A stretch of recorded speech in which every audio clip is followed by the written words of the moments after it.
he has a lot of really good strings in the mid-range. Back 2-2-3 has a ton of range. Ends with an overhead. Ends in an overhead. Forward 2, if you use the butt of his sword, he advances a lot before going into it. I'm a big fan. He's got a big boot, a big leg. It's like Sweet Chin music. He's got a low combo starter. He does not have an overhead combo starter. So again, a theme with this game is characters have like a really good low overhead, but then the other one's not so great. So he'll use his standard hop attack. What's up with that dino head back there, bro? Goro's Lair. Yes. Oh, one thing we didn't mention, we have added. We've been asked for it. More stages have been added. Yep. Goro's Lair here. Got a couple more as well. We will be having some background breakdowns. Always hard to say. Very soon. We were going to do it this week, but the guys who are going to do it are at GDC. So we'll get there. So another one of his strings, I think it's one of his best range strings because it's super fast, is his forward 1. The downside is it starts with a high, so it'll lose to a down attack, but you can see it advances super fast. It just kind of slaps you. And this one is actually... All right, Steve, just go as fast as you can. A crushing blow. That leads to a pop-up if it counter hits. So that would mean at the mid-range, if you think they're going to throw out a slow attack, like maybe Sub-Zero is going to do his back 2, you go ahead and throw that out. If you get the counter hit, you're going to get a pop-up. You might not be a tournament player anymore. Like, that's obvious, right? But there is no one better at working the menu screens than you. It's execution. It's practice. Check out his throws. Do you just grind menu working? No, it just comes naturally. Wow. All right, so let's go over his special moves. That's kind of a taste of his normal attacks, which are, you really can't go wrong at mid-range. Oh, another cool thing is those daggers, the snake daggers, he now uses them more. You can see he uses them, his hop attack, his combos and stuff. Like when you start a match with Kotal, like right from this distance, like what are you thinking? If you know that they're not going to do like a low attack, you can't go wrong with starting with forward 1. But then if you read that, you can do his down 4. Ooh, that's good. You could go for a jump in. You could go for his forward 2, which is on the slower side, but that's what complements the forward 1. Gotcha. So let's go over his special attacks. Yep. The key ones from MKX are back with new animations, and they're slightly different, but the core of them's back. Like, we talked about his daggers, his parry's back. He can hold it. If the opponent attacks, he'll absorb the attack. And then have his advantage. And then he can have his advantage and go for a combo. Yep. The disc is back. It's super fast in this one. It does a lot of damage. I love the effects of it breaking on the body. Yeah, that looks super cool. Really nice. His Sunbeam is back. If he's standing in it, he actually gets life back. Nice. Then he has several new moves, which this is one of my favorites, the Saw move.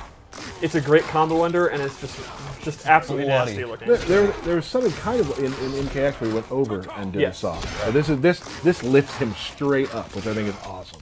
So this has a crushing blow. If the move hits as an anti-air and counter hits, which... Oh, here we go. There we go. A counter hit or a punish as an anti-air, you get a crushing blow, and he gets significantly more damage. And then he has this really... I love the effects here. The effects are amazing So he's on that. opening up the ground. Yeah, that's a hell of a ground pound. So those are his base moves, and I, as always, set up 3 loadouts. So let's go through that. One of our lights popped off. That's great.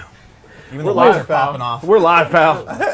We're popping off. We'll fix that momentarily. All right, so the first one I gave him is an amplified sun disk, where he uses a beam of light from the sun, which is canon here in Goro's Lair. You can see it on Goro's corpse, right? He's just reflecting And it's a full-screen beam attack.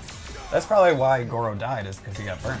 A lack of sunlight? Right. Oh, he got burned or a lack of I mean, sunlight? it's sunlight right on him. This is not a lore minute. I do think it's nice to think that the prince died in his home. You know? Yeah. Like, that's how I want to die. He had a like, peaceful death. in my chair, you know. In your lair. In my lair, right. My apartment, my lair. With my little Oni buddies around. Right.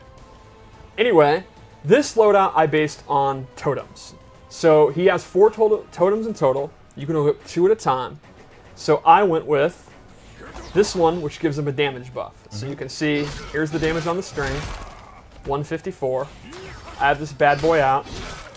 It's doing 184. Okay. Now here's the new feature. So that's very similar to MKX, but we always try to advance things. He can actually now stack totems. Stack them totems. How many can you stack? You can stack up to 3 times, so let's look at the damage now. And, Yep. and that'll add each buff. Wow. You can also stack multiple totems. So This totem is his blood absorb, the blood god totem, where every time he hits you, the blood gets absorbed in the totem. And when it times out, that'll actually go to Kotal's health. You'll see all the blood he's absorbing, and when it times out, he's going to get health back. So you can full actually health do right now, so yes, yeah. but so you can have this totem out, then a damage one, and then another damage one, or vice versa, or 3 of one. So he has 4 different totems you can choose from. For another one that I didn't equip, it's really cool. It buffs his his stamina regen. So if you're using meter burn attacks all the time, because why wouldn't you? Yeah, absolutely. He has significantly faster regen. That's pretty awesome. And you said you can only have 2 of those out Right. at a time. 4 totems that you can choose from. You can have 2 that you choose, and then you can have 3 that you can stack, if that makes sense. Yeah, absolutely. You can mix and match as you please. Yep, and it just looks cool to stack the totems. Like, look at that. Yeah. The math was definitely confusing to me just then. All right, so there are... Just kidding. I get it. All right, so let's go to a second loadout. I'm a huge fan of this one. You're a fan of pretty much all of them, Steve. This one I'm really into. Oh, super fan. Gotcha. Because this is my cat loadout. Oh, it looks so cool.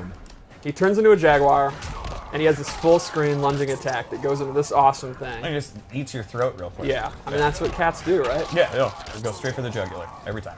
Then, we didn't see this in the trailer, he actually has an air one, where he does this party crasher move, turns into a cat, and then rolls away.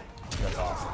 And this is great for, you know, faking in jump-ins, or jumping over fireballs and punishing them.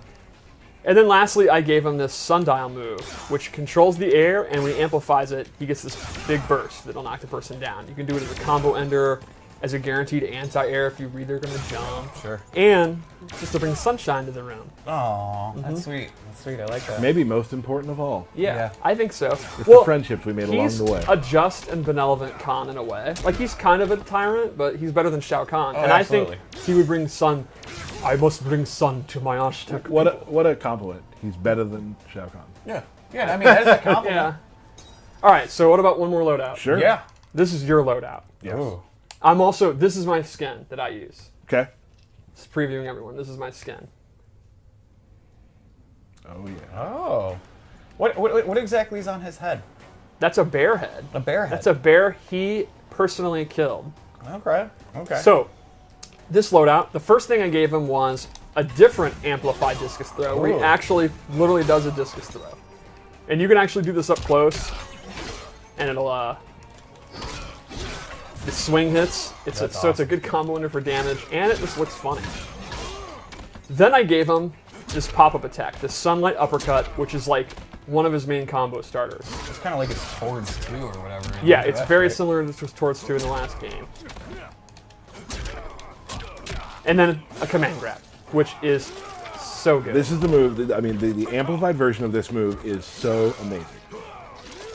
So when he drinks blood, he gets a buff. You can see his tattoos are glowing, and that gives him a damage buff. He can stack it 3 times. Every time you do it, the tattoos are going to glow longer, and the buff lasts longer.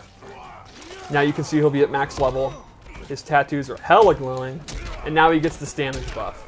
And it lasts a pretty good amount of time. So the more command grabs you do, the more stronger you get. And he has tick throws, just like you'd expect. His down one. Explain tick throws for those who don't know what that means. The idea there is you're doing a normal attack that the opponent blocks, and you cancel into the command grab, and the opponent's still going to be blocking, and they'll actually get grabbed. So, for example, with 4-3-4, Yep. with 4-3-4, it's an advancing 2-hitting string, so the opponent's going to want to keep blocking.